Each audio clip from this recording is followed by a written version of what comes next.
selamat datang di Marlina Channel. Jangan lupa subscribe. Terima kasih. Bismillahirrahmanirrahim. Assalamualaikum warahmatullahi wabarakatuh.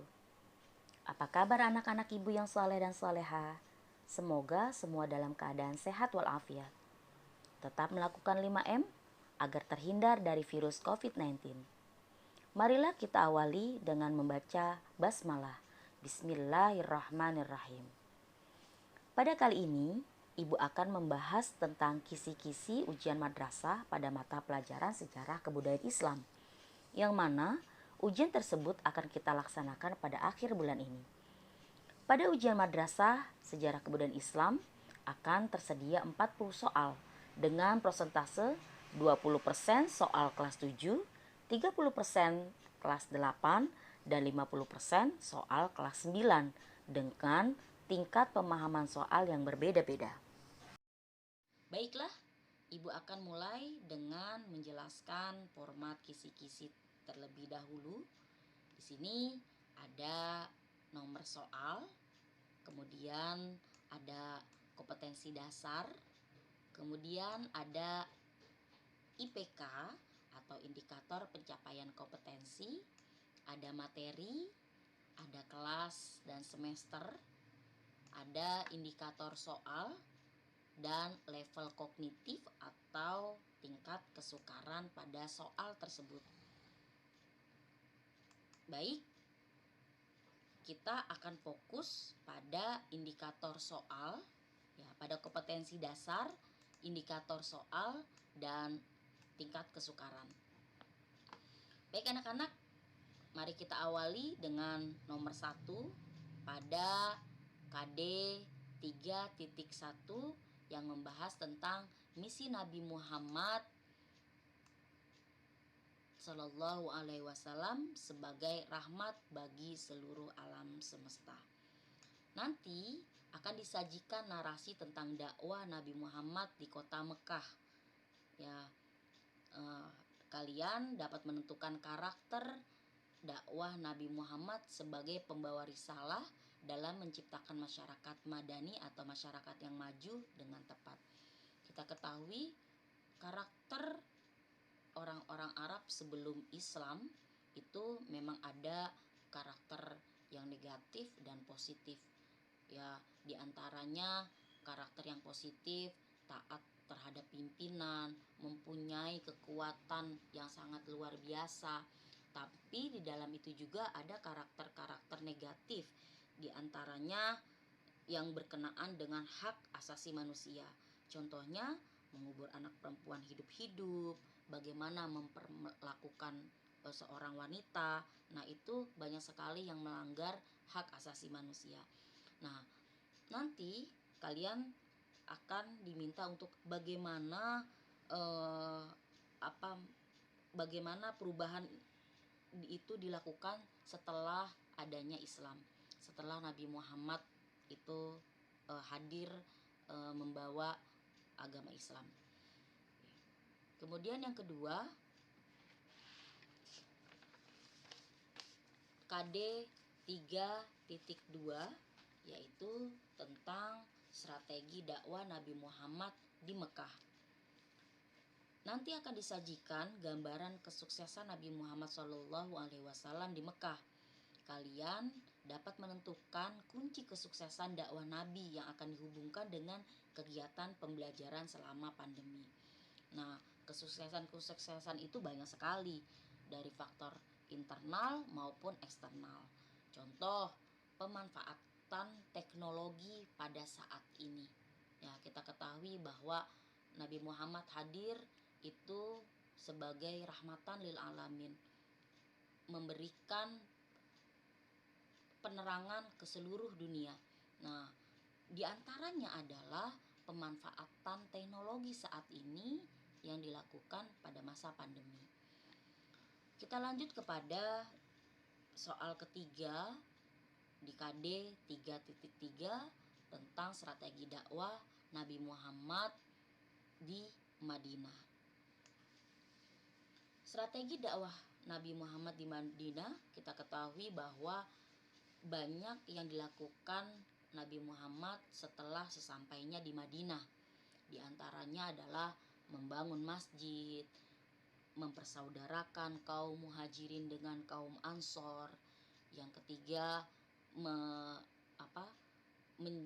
menumbuhkan perekonomian di Madinah.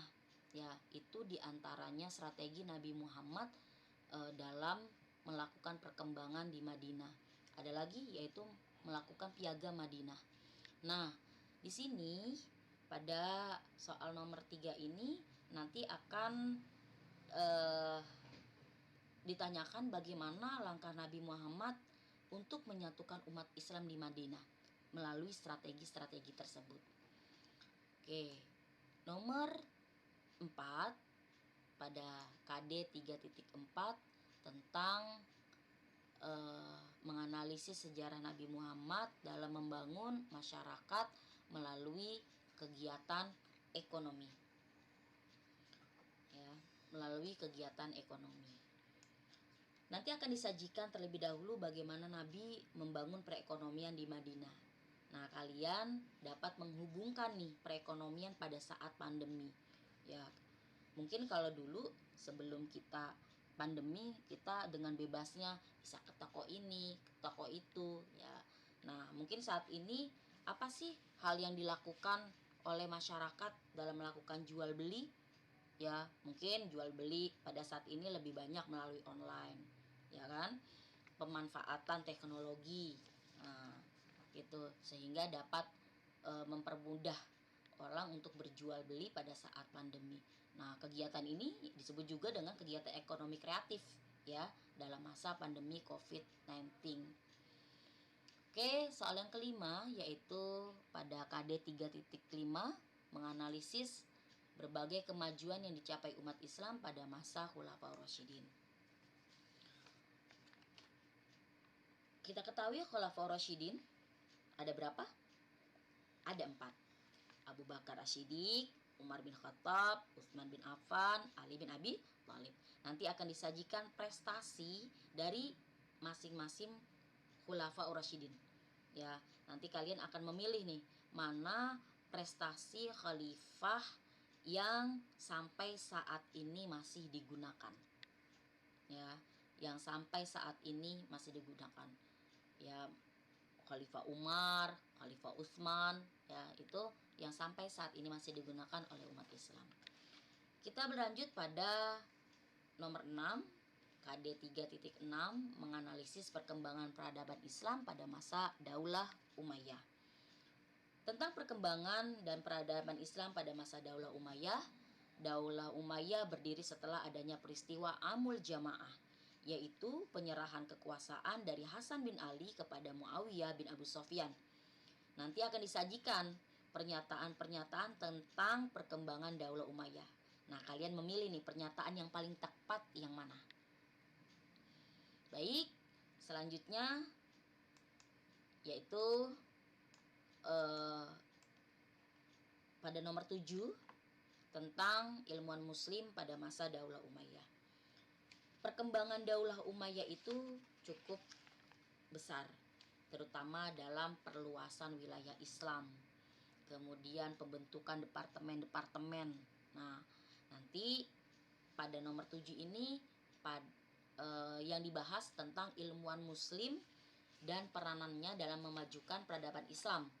Nanti akan dijelaskan tokoh-tokoh ilmuwan dan perkembangannya yang ada pada masa Daulah Umayyah. Kalian diminta untuk menunjukkan nama sejarawan, ya, sejarawan pada masa Daulah Umayyah berikut dengan karya atau kitab yang dikarangnya.